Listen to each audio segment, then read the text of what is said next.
Good evening and welcome. It's my pleasure on behalf of the MSME Africa to welcome you to this delightful evening. What we intend to do within the next 1 hour is to give you tools that will make it very easy for you to grow your business exponentially. It's a night you will not forget. It's a night that will start you on a journey that will be truly amazing from where you are. That has been within the next 1 year. Your business will more than quadruple in terms of sales and revenue. And I know that that testimony will come even sooner than I have predicted. So I'm Dr. Peter Ogudoro. I lead the Nigerian teachers community. That community was founded in 2016, and that was after I returned to Nigeria from Europe, where I had the privilege to study education, product diffusion, career management, and several other disciplines. That was the course of doing my doctoral program, where I earned my PhD at University of Reading. I was also at Cambridge, and then I had the privilege to benefit from fellowship programs in several other countries, including Finland, Austria, Sweden, and Norway. And so today I will give you the privilege of benefiting from what I have had the opportunity to learn. In the over 40 years, I have been practicing management, marketing, human resources, management, broadcasting, etc. What I have come to realize is that the major reason why businesses in Africa don't flourish and grow to a level that can be handed over to the children of the people who start those businesses is just the case of ignorance. And most of that ignorance tends to be rooted in lack of understanding on how products can be diffused. So those of you who study chemistry, you know about diffusion, you also know about osmosis. So diffusion in our context as managers has to do with moving things from a place of low concentration to a wider audience. So if you start a product, creating a product, and you successfully get into the market, maybe you are able to get 10 people to buy the first day. You are not likely to be able to get 1 million people definitely to buy on the first day, because even products as fantastic as Facebook, as Amazon, as even the things that Elon Musk has created, there's hardly anyone who got 1 million people to buy his or her products on the first day. But we have to learn the patience that it takes to build as great entrepreneurs, and that will come from understanding product diffusion and how to manage every stage of the product life cycle, so that as your product moves from growth to point of maturity, you are able to do the right things at the right time using the right tools. And those are some of the things we want to share this evening. So for us to benefit maximally from this interaction, I want to believe that you probably already have a product that you have created, or if you haven't created, you have started imagining what you can bring to the table that will make our world a much better place. But you are likely to benefit better from this interaction if you already have something that you have put out there in the marketplace. And we will now use the knowledge we'll provide you this evening to help you to grow it to the level that you will achieve financial freedom, not just financial security. You need to make enough money to be able to do everything you want to do, travel to the countries you want to travel, not just to do business, but sometimes to also relax with your family members and enjoy. Some of you like football so much that you don't mind being in America at this point in time to enjoy the World Cup, pay for it, and of course, go beyond staying in Stadia to also move around the United States of America to see what obtains in that country and why it's such an amazing place. And of course, from there, you can travel to other countries. So it takes money made from the kind of platform we want you to create using the knowledge we share this evening to be able to make those things happen. So let me share my screen so that we can have a look at what it takes to make products shine globally. And so the starting point will be for you to recognize that, as I have already signposted, you don't have to continue to work with all the things you have always believed. Some of the things we have come to believe are not things that will take us to where we are going to. And so I want one or two people to respond to the information, the image I have to the left of my screen, where you have people, just an individual who has three alternatives. One, do you brush your teeth before you eat and then go to have bath, or you have bath before you eat and then go and brush your teeth, or you brush your teeth and then have bath and then eat. I would like at least one person to unmute. I'm surprised and sure they are able to do that, and tell us how you generally do it on a typical day. We have only 1 minute to get that accomplished. Be the volunteer. Anybody can speak, and you don't have to be right or wrong. We just want to use it to learn.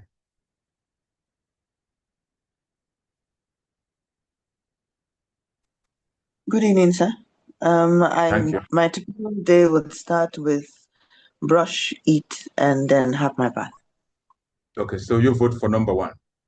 Yes, sir. Okay, so just one more person, and that will be sufficient sample for this evening. Who else wants to try? Good evening, sir. Thank you. Mine is brush my teeth, bathe, and eat. Okay, so you're voting for number 3. Okay, that's great. So, and that's generally what we find with most people. They either vote for number 1 or they vote for number 3. And you may be wondering why we are here to teach management, marketing, and how to make your business flourish. And we are talking about how to brush your teeth. The interaction is not about brushing your teeth or eating food. It's about trying to get you to know that the mere fact that you have been doing something in a particular way does not mean that that is the right way to do it. And that's a foundation we want to lay so that you can open your mind and benefit maximally from this interaction. A lot of things we have been doing as business people have been the wrong things, and so we want that to change. So the 2, which neither of you selected, is actually the correct answer. So you have been doing the wrong thing, and maybe that's why a lot of people before their age 45, they start visiting the dentist, because they either brush their teeth, then eat, and they go and have their bath, or they brush their teeth, have bath, and they come and eat. In fact, it's very dangerous for you to actually eat as the last item, because when you do that, it means that the bacteria you're trying to fight are not going to be fought, to a level that they will be kicked out of your system. So when you wake up and you go and have your bath, or you go and brush your teeth or have your bath first, and then eat before you brush your teeth.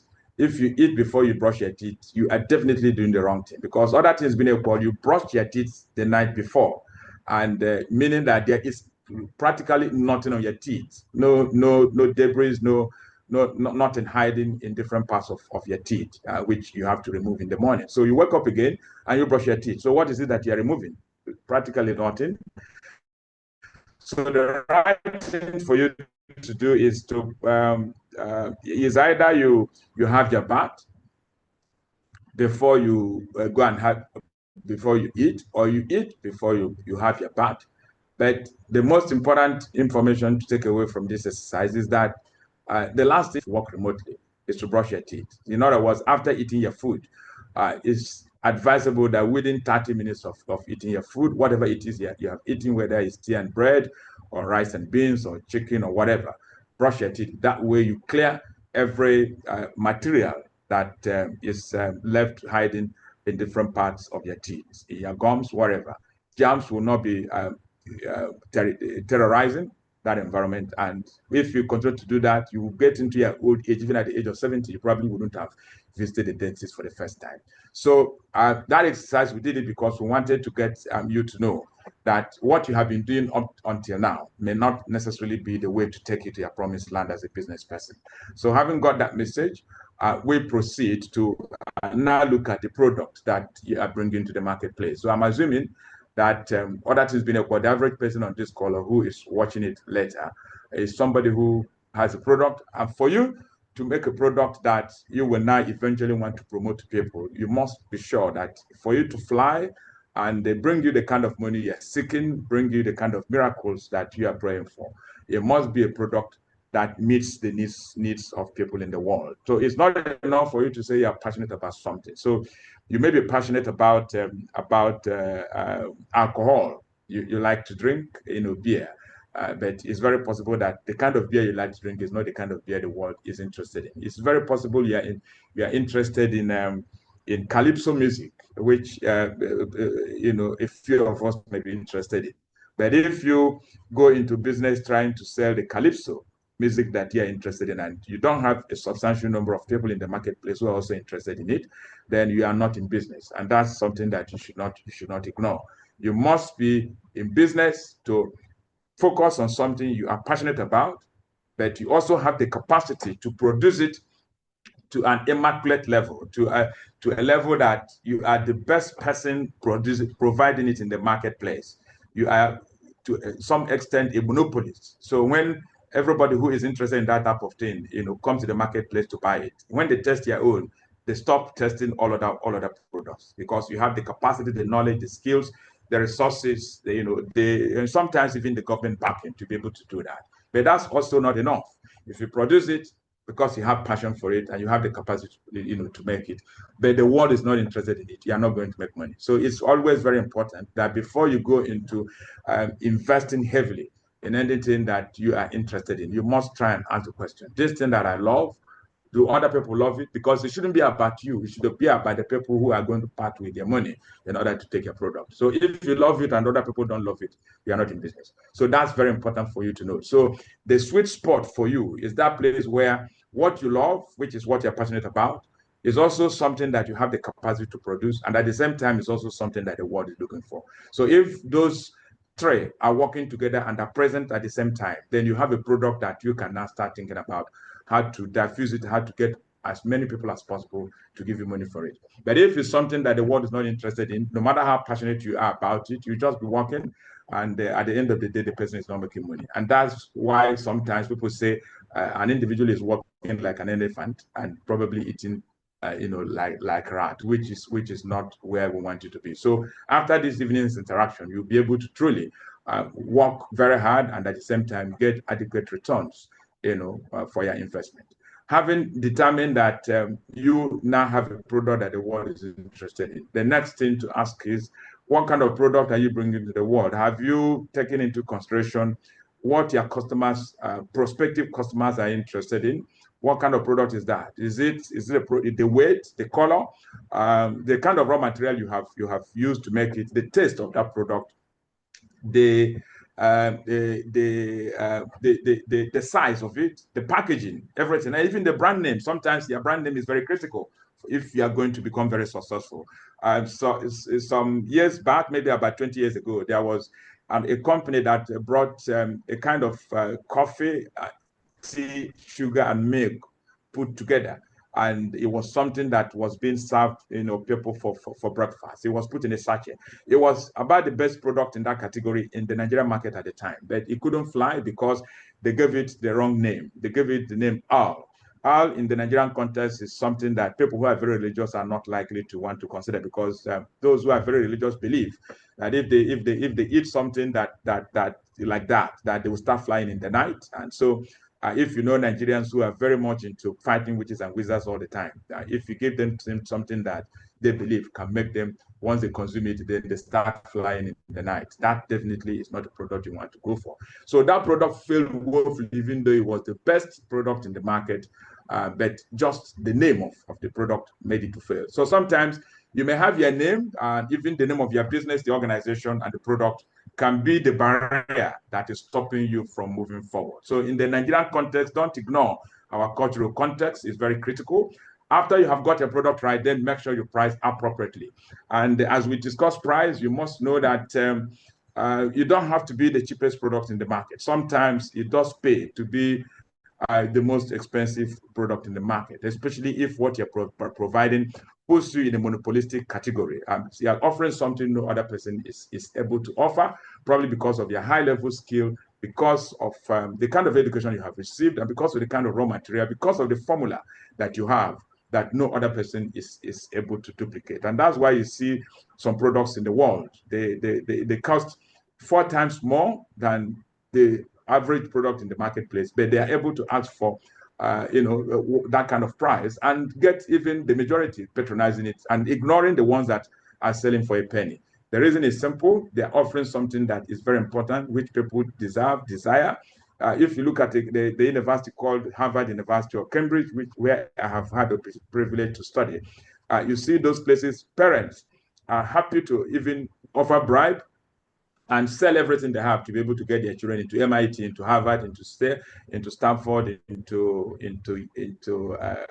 Cambridge University, into Oxford, because they offer the kind of education you are not able to find in several other places around the world. And once you have that education, doors and windows begin to open and poverty disappears. So it's not all the time that you have to settle for the lowest price, because people are not necessarily looking for the product that has the lowest price. And I would discourage you from always thinking that the reason why you're not selling is because your price is too high. Yeah, but sometimes it may also be true. If you're offering whatever other person is offering, and people are selling, your competitors are selling for 5,000, and what you're offering is not significantly better than theirs. And if they're selling for 5,000, and you're asking for 6,000, you're not in business. So you can only ask for a higher price if you are offering a premium product that will make people pay, a premium price, to have it. And then the place, how do you get it into the hands of the people who you have produced it for? That's also a very important question to ask. Where you put it matters. There are certain things that attract higher price and get better patronized when you move them from a rural community into the city. So, for example, in Lagos, you find some private schools in Lekki charge as much as 4 million naira annually, per session for a child. Whereas another school offering a similar service, the teachers who teach in the one in Lekki are exactly this, the same type of teachers who are teaching in a school in Agege, in Efo, somewhere in Ogun State or in Adamawa. Really, they attended the same university, Ahmadu Bello University or University of Nigeria, or University or Bafana Awolowo University. But some have gone to teach in the school in Lekki. Others who finished from the same class have gone to teach in the school in Agege. But you'll find that the school in Agege doesn't have even up to 100 students, even when they're asking for only 200,000 naira annually. Whereas the school in Lekki is asking 4 million and they have more students. And the reason is very simple: the place matters. In that kind of place, better customers who have the capacity to pay for your service are there, and the environment is elitist, and the parents who live in those kinds of communities are interested in sending their children to the places where their neighbors also send their own children to. Nobody wants to be left behind, especially when our mothers are involved. Our mothers like to brag about the schools that their children attend. I'm an educationist, and I know that this holds true. A lot of times when I go to those great international schools to train teachers, and I also come back to train the ones in Agege or Efo, what you find sometimes is that the ones in the rural communities are even better teachers than the ones who teach in the high-profile schools in Abuja, Port Harcourt, and Lekki. So that is something you need to think about. If you're a lawyer and you are practicing in Agege or Efo or somewhere in Adamawa, you're not likely to make as much money as those who are practicing in Port Harcourt, in Abuja, or in Lekki, the Banana Island, and all of that. So as a matter of fact, if you're a lawyer and you ask for only 20,000 per hour, for your time in Banana Island, the average person living in Banana Island is not likely to patronize you, because he's likely to judge you by the price they're asking for and conclude that you're not a smart lawyer. Whereas you ask people in Agege for 5,000 for 1 hour of their time, and they think that you're asking for too much. Then after you have settled the place, you also have to think about how to promote the product. What channels are you going to use? What media are you going to use? And then very shortly we'll look at integrated marketing communication before we end the session. And then you look at the physical evidence, where people come to enjoy it. If it's a restaurant, if it's a dental clinic, if it's a hospital, when people walk into the clinic, do they have a feeling that this kind of place will make them get well? If you go to Sheraton, you go to Protea Hotel, you go to Hotel Continental, those kinds of places, you find people who are stand at the gate and they welcome you wearing clean uniforms, carrying your baby and saying some interesting things. At the end of the day, you pay 40,000 to have lunch there, and you still give tips to the people who have brought the food to you. Whereas the same kind of food is served at Ikeja under the bridge, and the people selling it are asking for only 2,000, and the people who are eating it are complaining that the food is too much, is too expensive, and they may not come again. if they didn't anticipate that it was going to cause them that much. And the reason is very simple, it's just physical evidence, because you get into Sheraton, the environment is different from the environment that you get under the bridge. So even when the food served that you get under the bridge is better food, better nutrition, especially in terms of the vegetables that are in there that are not overcooked, the one in the high-profile hospital, high-profile hotels, may not be as good as the one that is fetching a little amount of money. So you need to consider making sure that the physical evidence, is always very present, especially if what you're delivering is a service.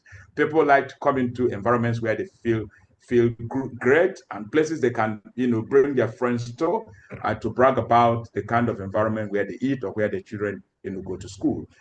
Some international schools in Lagos are just making a difference by merely putting, flags of the different countries they have attracted children from, at their gate. 15 flags. America's flag is there. British one is there, Chinese, Japanese, etc. Flag alone can make a world of difference. And these are very simple things that most people don't pay attention to, but they can change, your fortunes, very suddenly. And then you need to pay attention to people. Who are you using to deliver the product? Who are the people making it? If you come into your factory, do people there know about hygiene? Do they wear nose masks? Do they wear gloves to touch the things that people are going to eat? Are they adequately trained in customer service? Do they know how to lose the battle in order to win the war? Do they know how to say sorry even when the customer is wrong? Because at the end of the day, it is the customer that pays everybody's salary. So the kind of people you employ will also be very critical if you're going to make a difference in the sector where you do your business. And then the process. How do you go about delivering what you're offering? If you go to Sheraton, they follow a certain process. You come in, they ask you to sit down. You don't need to stand at the counter to order your food. Somebody brings, the menu to you. You make a choice, and then they go and tell you they will come back in another 10 minutes. If by the time they get to the 8th minute, they suspect the food will arrive at the 12th minute, they come back before the 10th minute to let you know that they are trying to make it, truly sweet and excellent and hygienic, and that's why it's going to take 2 minutes extra. So it takes great people to be able to communicate like that, and that's part of the process. Eventually, when they bring it on a tray, and when you drink and eat, you feel that the people who are making it, that they deserve even more. And that's why when we eat in 5-star hotels, apart from the fact that the food is expensive, we still give tips to the waiters after we have paid the hotel what they deserve. We're now go into the major idea for this evening, which is understanding the product life cycle. But before that, we have to understand diffusion. So when we talk about product diffusion, we're looking at how you move your product from a place of where only a few people are consuming it to the place where you can have the whole world showing interest in it. For example, Facebook. When Facebook came up, was discovered by Mark Zuckerberg. He didn't get it across to us in Africa on day one. He was just playing, with creating something, and at the end of the day, he was basically trying to help his customers to create a platform they can use to interact, share their timetables, and crack some jokes. And that was at Harvard University. And when it worked with his immediate customers, he said, this thing can work for some other people within Harvard University. But the point we're trying to make is that your first point of a call most of the time in terms of getting people to patronize you will not be the whole world. The people who are likely to say, give me one after you have produced this, the people we call the innovators. You probably have heard that before if you are already doing business as a small scale person. But you need to understand that the people who we call the innovators are people who are very adventurous. They don't mind taking risks. If they lose money by patronizing a new thing, they don't lose sleep over that. But there are people who, if they lose 1,000 naira, they will keep cursing the person who made the product that they didn't solve the problem that they want to solve. And so the innovators are there to help you to start. But the unfortunate situation is the fact that these innovators, most of the time, are not the first set of people you meet when you start marketing your product. So if we line them up and you have 100 people who will, over the lifetime of your product, patronize you, if they are going to be 100, the innovator may be standing, maybe the last person standing. That's the 100th person rather than person number one. So what you find sometimes is that when you start producing and marketing, the first person you talk to may be the person who is supposed to be a laggard. When you talk to a laggard who is always afraid to take risks, he will tell you no. And then the next set of people will also be people who are not the innovators. In the investor, maybe somebody you have to market and talk and go to different places, and then you find him only after a year. And that first person who takes your product will be adventurous, and is generally somebody who is also powerful. He can afford what you have produced, and when he consumes this, most of the time is also in circles where he can help to promote what you have created, which he has enjoyed. So when he likes it, he tells his pastor, he tells his lecturer in the university, he tells his friends, who are also people who are generally adventurous. And so from the innovators, who are only 2.5% in the world, if they buy it and like it, they are likely to tell the early adopters who now will consider another 13.5%. They are also still not in the majority of people who buy the kind of things you have produced. But you need patience to be able to walk, on stage and gradually get to the place where you can find them. And so who are these early adopters? And maybe pastors who are not the innovators themselves, but there are people who are told by the innovators that this product is good. There may be lecturers in university, vice chancellors who command a large following, who have a student population of, let's say, 35,000. In the case of Unilag, it's about 50,000. And once the vice chancellor, who got information about it through an innovator, likes the product, he will promote you to all of his students. In the case of religious organizations, an innovator can consume something who is just maybe a rich man worshiping in a church, let's say Redeemed Christian Church of God, and he likes it. He goes to tell Pastor Deboye that this thing is very good, and then Pastor Deboye is an early adopter. He likes it. He comes to Holy Ghost service next month, and he talks about it at the pulpit. What you find is that millions of people will begin to show interest in that. And when that begins to happen, the next set of people you'll find showing interest are the early adopters, are the early majority. The early majority, if you're able to get there, it means that you're still using the church illustration. Somebody who is an early adopter has talked about it at the pulpit where 1 million people are worshiping. And those people believe in him, they trust him. After the service, they go and buy. And when they buy, next month, when they come back for another Holy Ghost service, or in the case of MFM, for example, power must change hands. So many people come from all over the world to these kinds of places, and the pastor talks about this product that he likes. And what you find is that some people will give testimony. They will say testimony time, and some people will say, blessing time. And people will give testimony about something they consumed because the pastor talked about it. And so some people describe it as word of knowledge came. And that was what liberated them. And they tested the thing, and that's how come their teeth challenge, the decay, whatever was paining them eventually disappeared. And other things being equal, the late majority will join and start patronizing. The people you are going to have difficulty convincing are the laggards. The laggards are the last 16%. They always have to wait and keep praying and seeking the face of God and waiting for revelations in very clear terms before they can go out there and take advantage of what the world has produced. And so sometimes people get unlucky. As you step out to promote your product, the first set of people you meet may be laggards. And so if they are laggards, you may start wondering whether what you have created is good enough for the world. It may be good enough. The only reason why your product is not yet selling is the fact that the people you are talking to are not innovators. They are not even early adopters. They are laggards who are very afraid.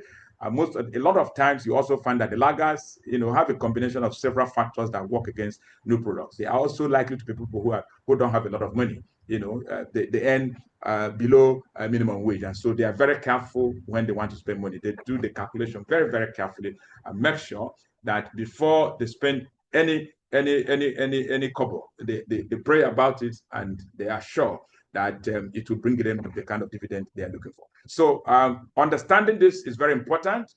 From my experience as a researcher globally, whether it's in Nigerian businesses or even businesses in Ghana or Benin Republic or even in advanced societies, but it's worse in Africa because most people don't have knowledge that makes them to be patient. So if you meet the laggards first, you are likely to throw your product away and start thinking about something else you want to produce. And when you start thinking about something else, you might discover that having shut down your shop, somebody can come after seeing you there and say, there's a barber here, there's a restaurant here, I'm hungry, I want to eat. They say the person has shut down. Whereas if you had persisted, you would have gradually gathered people, moving from the group of innovators to early adopters and then to early majority. Going back to Facebook, Facebook didn't conquer the world overnight. Today we have about half of the world's population on Facebook, up to 4 billion people. But remember, Harvard, in terms of number, is not a very large university. And that's where Mark Zuckerberg started. And he started from his class, those studying computer science and psychology, just to help them to schedule their timetables and make life, very pleasurable for them. And when he worked for his classmates, then he expanded it. He made it available to virtually everybody within the Harvard University. And he met some obstacles along the way. It wasn't actually the first thing he created. There was some resistance from university authorities. Eventually, he was able to have his way, get it across, and people liked it within the university. Then he said, okay, maybe I should also try and help our sister high-profile university in Boston, which is MIT, to also benefit from it. So he extended it to them. They liked it. And he extended it to other universities within Boston and Massachusetts in the US. And when it worked, he now extended it to other high-profile universities in the US, Stanford, other Ivy League schools, Stanford, Yale, Columbia, John Hopkins, etc. And when he worked in those places, he now opened it up to the larger society, moved it out of university system, and larger society within the US started consuming it and finding it very, very, very helpful. And when he worked in the US, he now discovered that we can actually make the whole world enjoy what we have created in Boston, which is not a very large town, within the US. And eventually, today in Nigeria, a lot of us on Facebook. There's hardly anybody on this call who is not on Facebook. But he didn't get to us on day one. It took a while before we discovered Facebook. It took a while before he was able to market it to us. As we speak, there are still some people who resist Facebook, who think is a tool in the hands of the devil to bring the whole world together so that everyone can be, given to the devil. And so those people may be laggards. What happens sometimes is that to have access to Facebook is still free. By the time those people make up their mind to join Facebook, they might discover that Facebook is now charging for people to sign up. And that's one of the challenges that people who are laggards, tend to face in the world. But it is very important for you to recognize that people's personalities and temperaments have a way of influencing whether or not they patronize new things, or they are the laggards, or they wait and be in the middle, where you have the early majority and the late majority. The people who wait for their pastors to tell them what to do, who wait for their lecturers to tell them what to do, they are not starters, they are not initiators, they are not people who take risks, they are not people who are adventurous. They wait for other people to go, and when it's obvious that those people have crossed the bridge and they didn't sink, then they want to try their hands on it. So understanding this is very important for you. If your product is going to fly, don't shut down what you have built. If you have followed the process we had earlier mentioned when we're looking at how do you even create products that the world will be interested in, make sure it reflects what you have passion for. But passion is not enough. It must also reflect what you have the capacity to produce in terms of skills, knowledge, and the right aptitudes and values. That product must also be something that the world is interested in. Facebook is something that the world is interested in. TikTok is something that the world is interested in, because people want to relax, people want to have fun, especially in societies where depression is setting in as a result of economic challenges. And young people also want to demonstrate their creativity by finding platforms where they can do content creation and probably make money, because these platforms are also becoming platforms where people become millionaires overnight by becoming social influencers. So if that is something that empowers people, definitely, if you exercise patience gradually, you will discover that over time, sometimes it might take you 5 years to get to where you have 1 million people. For some other products, it might take up to 40 years before the rest of the world can get there. The average Nigerian still doesn't shop on Amazon, even though the Amazon person is one of the top 10 richest people in the world. Amazon has been there for over up to 30 years. And as we speak, the average Nigerian is still not able to shop on Amazon. Even if it's possible to shop on Amazon, they still think that is risky because they have to click on a link and they are afraid to click on a link. They don't want to lose money, especially if they are low income earners. And that's very, critical for you. So look at the temperaments of the kind of people you want to serve. Don't, when you make a product, the first set of people you want to approach should not be melancholic people. If you'll be unlucky if the first set of people you're talking to are melancholic people who are very slow in taking another risk. The one they took before, they found it very painful. That product didn't work for them. So every other product, they judge it by the experience they had before. But the choleric people are generally individuals who, even if they make a mistake 7 times, they will try it 8 times because they know that if you risk nothing, you gain nothing. It takes sometimes experiencing pain for you to gain something that will take you to where you need to be. And so, having laid that foundation, the next question we need to ask is, how do you now take full advantage of this? So, those various categories we have seen now, as they buy your product will start climbing. So we have the product life cycle. That's where the PLC, that's where that idea is coming from. So the two of them work hand in hand, product definition and product life cycle. So when the innovators patronize you, that's the starting point. That's the point of introduction. At that stage, if you look at the y-axis, that tells you about your revenue and your sales, whereas the x-axis it reflects the passage of time. And at the point of introduction, you are not making a lot of sales. You are not making a lot of money. Only a few members of the market are patronizing you. Out of 100 or 1 million or 100 million people who can buy that thing, only 1 million are trying it in the first year. But for local markets like Nigerians, sometimes what you find is that as you're introducing it, only 2-3 people are testing it, and then gradually it starts moving to 10 people, to 100 people, to 200 people. And then when the early adopters and the early majority begin to patronize the products, and then moving to a late majority, a lot of people are now patronizing, then the team begins to climb. That's the point of growth, and it starts growing. And so the question is, as you begin to grow, how do you ensure that you are managing properly? Because every stage, there are things you have to do at the point of introduction. There are things you have to do at the point of growth. There are things you have to do at the point of maturity. If you are going to keep your product, getting more patronage and getting more people to talk about it. And we are all lucky. We live in a society now where internet makes it easy for you to produce something in Nigeria, and within 24 hours, people in America can ask for it. People in Canada can ask for it. It wasn't like that 40, 50 years ago.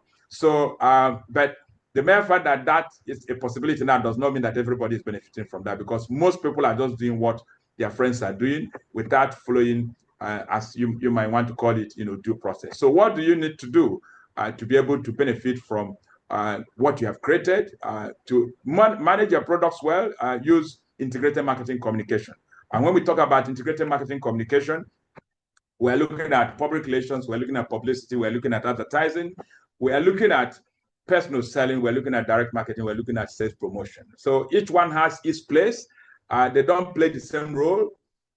But what we find with business people is that they generally fall in love with one of them. And some of them are just doing personal selling. They move from one person to another person, telling them about what they have created, and they don't try other marketing tools, other communication tools. And so it's very important that you manage what you have produced and your product life cycle with care, and do so very strategically. So at the point of introduction, going back to the product life cycle, at the point of introduction, the marketing communication tool that is most critical is public relations. Public relations is an indirect way of getting people to appreciate what you have. It's not advertising. You are not posting here. You are using, for example, press release. You are using, you talk on radio, you talk on television. You organize exhibitions. You sponsor programs. You give children free things to test it, and you organize media chats where the media will come to your office, or you go to a hotel and bring all the media bloggers together, and you want to make a big announcement. And of course, you know that Steve Jobs has gone into history as the one who happened to be the master of this. Every time he wants to bring the next level of iPhone. He creates a special event. That's a public relations outing. That's not yet advertising. He's trying to explain to you why is the best thing that has ever happened in world history, and people will start talking about it. And sometimes they will give out some some of the phones for free. Give it to media editors to try. When Kia Motors came in here, they were not doing advertising. First, they made sure they became friends of media organizations, top media organizations in Nigeria. And they, at some point, they even probably allowed them to test drive their cars. Just drive it for free for 1 month, and we'll take it back. And if you want to buy it, then we'll return it to you. And that's very important. So you do a press conference and you get people to understand what that means. Sometimes all you need to do is to become a campaigner, human rights activist. You find young people who are suffering from something, like the children in Ondo who have now been rusticated because they did their end of exam celebration in the way that Ministry of Education officials didn't like, and everybody seems to be condemning them. You can be the person that will have a dissenting voice and say, no, that's not correct. That if we use knowledge coming from psychology, those children are actually victims of a society that has failed them. And if we haven't trained them well, if their parents haven't given good examples, teachers haven't given good example, if the politicians are showing bad example and doing the worst things that they have done, why are we expecting them, who are minors, whose brains are still maturing, to be doing something that all of us want to clap hands for? So you can take to the street, and if you do that, you attract attention. The media will give you publicity for free. And before you know what's happening, the whole world gathers.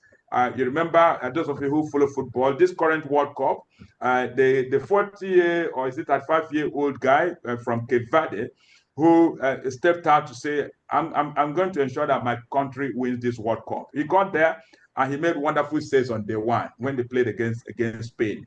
From a followership of only about 40,000, if not 35,000, within 3 days, his followership skyrocketed to over 7 million.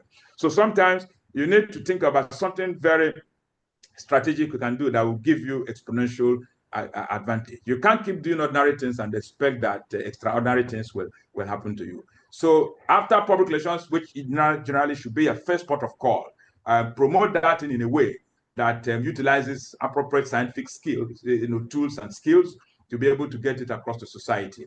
And those of you who haven't had training in public relations, after this event, take my phone number. I can help you to get those skills. If you can actually get, professionally certified in it, even if you don't have money enough to be able to get the kind of skills it takes to fly, then just talk to me.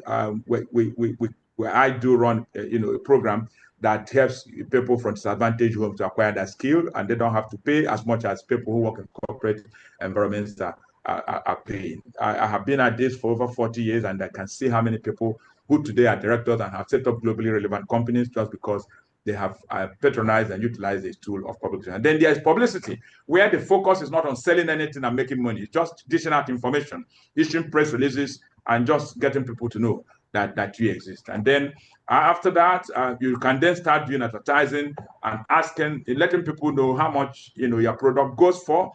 Talk about its advantages, and at that point you're using mass media generally, whether it's on the internet, via podcast. Somebody who handles a podcast that has a large following, 30 million people follow him. You can go there and pay and become, and advertise their product. You can put it on radio, on TV, by way of jingles, and everybody is hearing about what you're presenting. And then there is personal selling, where you move as an individual, or you recruit capable hands who are professionally trained to know how to talk to people. They knock on doors and introduce their product. But we know that it's generally a very expensive way, to do business. But there are products that can only be sold that way. If you are marketing heavy equipment like bulldozers, you don't use advertising to sell that. You'll be wasting money. All you need to do is identify civil engineering companies, those who are building bridges, those who run factories, who need what you're producing, and then you send individual salesmen to go to those places and create awareness regarding what you're offering. And that gives people advantage to ask questions. And as they ask questions, the assessment will be able to provide answers. And then there is direct marketing, where you eliminate the middleman, and you're able to communicate directly with the people who are going to consume what you're offering. Sometimes you do this, and so you have to think about the one that works best. In Nigeria, emails don't work very well because our people are very afraid of clicking on things, and so your best bet would be to use WhatsApp. You can create community. So if you are selling something that has to do with children, you can create a community that brings together parents, mothers who have very young children, and you can be discussing things that are of interest to them, and then from time to time you can talk about what you're offering, and through that you can send them direct messages, not rather than merely making a post on the group platform. And people can also ask you questions, and then you respond via direct messages. That's direct marketing, reaching people without having to go through the middleman. So if you sell food and beverage, you don't have to use distributors to get to your consumers. You find a way to use direct approaches by sending catalogs containing new products that you have created, so that those who find them acceptable, interested, and they think they need them, they will write back to you and ask you to send them some. And then sales promotion, where the product at that point has got to the point of maturity. Other people are competing with you, and they're trying to share the market with you. And what you need to do is to rejig the system, probably get a new formula, and then ask people to buy 3 but pay for only 2, or buy now and pay later. Or you just come and ask them to do testers. Really, just come and test it for free, give it to them. Some people who make heavy, premium vehicles like Lexus, BMW, sometimes when they have people who have money and they know they are trustable, they ask them to test drive the car. They give them the car to go home with, a car that is worth 80 million. They ask them to go and test drive it. Well, once they start test driving it, they like it, and they say, well, if you like it, instead of 80 million, you can pay 75 million, because you have other things we have produced in the past, and we want you to also benefit from the things that we're selling now. So that's how these things work. You have to know the point at which something is relevant. If you start advertising from the beginning and you haven't done public relations, you're doing the wrong thing. If you keep focusing on these days we hear about digital marketing, but if you are doing digital marketing when people haven't even understood what you're offering, when they see a product online, the average Nigerian is not going to click on the link to come and buy what you have produced. And that's why so many people are doing digital marketing, giving money to social media organizations, and they are not accounting for that money by way of good, adequate returns on investment. It's because they are not following appropriate approaches that enable them to recognize what to do at the point of introduction, what to do at the point of when the product is growing, and what to do at the point of maturity. If you are doing what people whose product is at level of maturity are doing, you're doing the wrong thing. You are just starting in life. So you should first do public relations. You can volunteer, you can give people things for free, you can go and let them use it, demonstrate it, or bring people into your factory, let them see how hygienic your entire factory is, and they'll be glad to take those kinds of things away. And it takes people who know how to organize events, manage events scrupulously, making sure that nothing goes wrong while all of those processes are in place. So at this point, we probably would like to pause and see if anyone has a question. I'll take a question so that we'll still be able to round off within the next 5 to 10 minutes at the maximum. Yeah, so after the event, if you're happy to learn more about this, if you're not yet on Nigerian Teachers community platform, that's the largest teachers community in the world. One of the things we can do for you is a large medium. If what you're producing is something that is meant for teachers, for children, for parents who are associated with the school system, we can promote you and your product on our platform for free.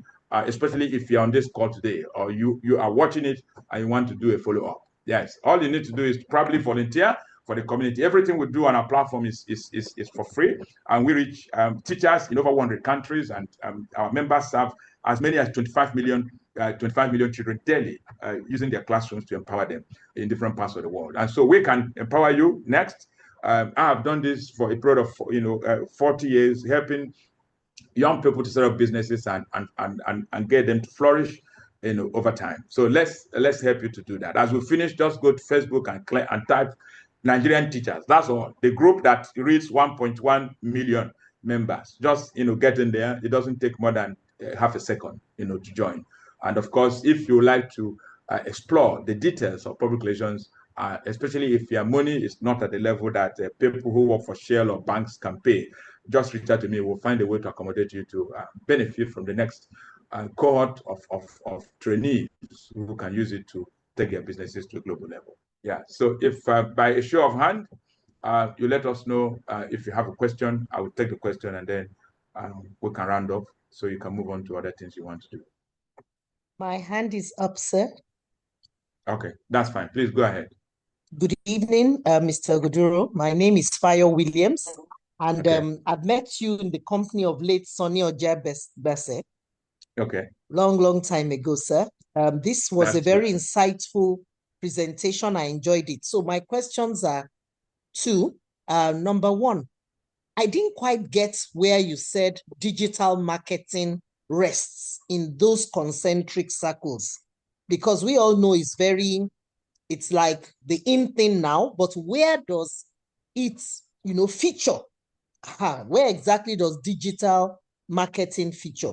Because direct marketing can be letters, can be email, but where does digital marketing feature? That's number one. Number two, I've joined the group. I will encourage you to pause. Don't forget the question number two. Let me answer that one so that we don't mix up things. I will take the next question. So digital marketing is basically advertising. That's basically advertising. So, but most people don't know how to advertise when they say they're doing digital marketing. So you go to Facebook or to Google and you pay them money, but you are talking to the wrong audience. So if you want to do digital marketing that brings you the right customers, you must first do what we call, customer assessment. Who are the people who are interested, who are hungry for what you have produced? Where are they?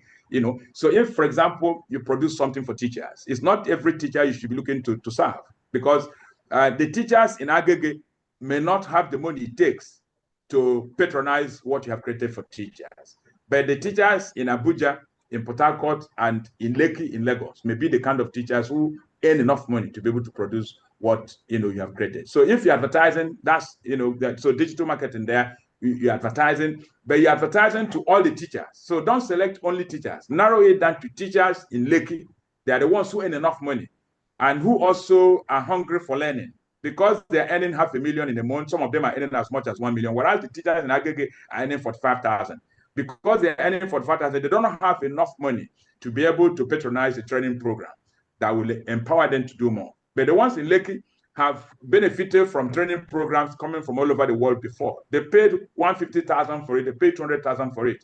If they see the next program that is selling for even 250,000, they know that when they spend 50,000, they move their income from 100,000 to 300,000. They are willing to make the investment.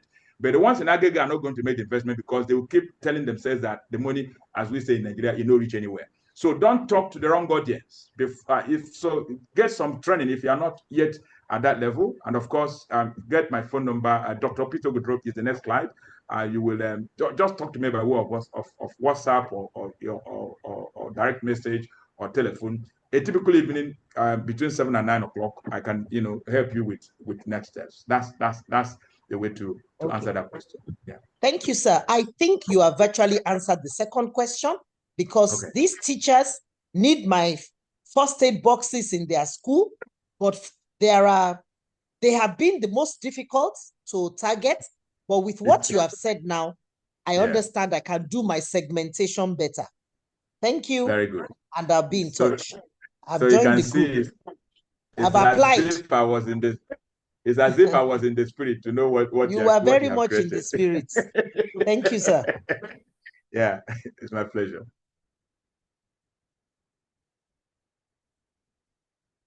Okay, so if you want to connect with me on LinkedIn, that's fine.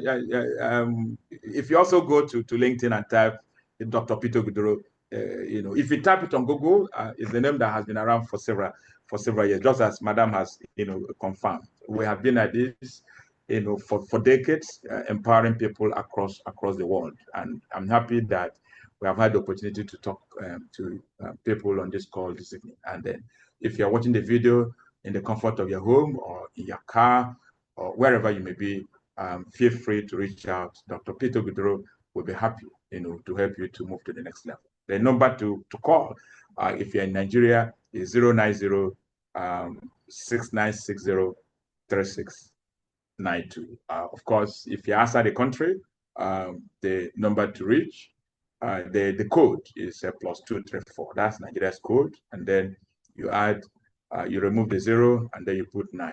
090-6960-3692. All right. Thank you for finding time to join us. Favor, I think that we have tried, despite the fact that we had, that little hit at the beginning, to finish well within record time. So everyone who has been on the call, we want to wish you well. Try these ideas immediately. Do the right segmentation and manage your product life cycle professionally. Don't just do what every other person is doing. Don't hear about digital marketing and just zoom off and you're spending money, trying to, talk to everyone there. Sometimes talking to 10 people may be more impactful than talking to 1 million people. 1 million wrong people will be a way to waste money. 10 right people who have the means and who are not laggards, who are innovators, who are willing to try new ideas, and maybe all it takes for you to get to where you're going to. So on that note, thank you for joining us, and my gratitude goes to the management of MSME Africa. You are helping young entrepreneurs across the African continent to grow their businesses. I think that you are making a very important contribution to the development of the continent. Continue to do it. And I know that as you invest in other people's lives, those of you who manage the platform, your own lives will also continue to flourish. Bye.